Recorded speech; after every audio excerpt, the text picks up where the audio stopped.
Okay, so one good thing about Linux is that in Linux you have different commands that you can run from the terminal, but the best part is that you can always combine those commands together for doing some kind of an automation.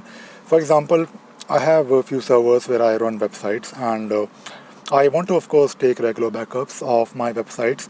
Now, when I talk about my websites, most of them are in Drupal, and in Drupal you have basically two things. You have files, and you also have database, MySQL database. Now, to take a backup, you need to take a backup of your files because people are adding new content on the website.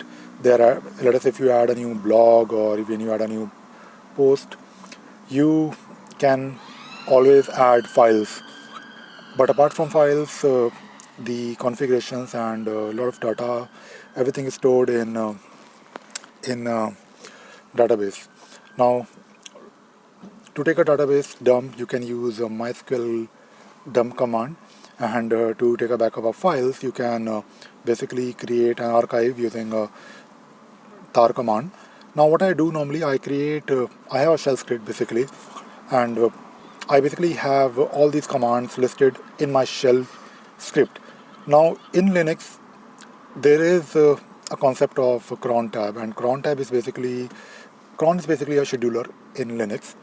And what you can do, you can always run this file, this shell script, where you are running commands to take backups periodically. So based on the requirements of maybe your organization, you can take backups every day or every month. But when I take backups, I also delete the old files.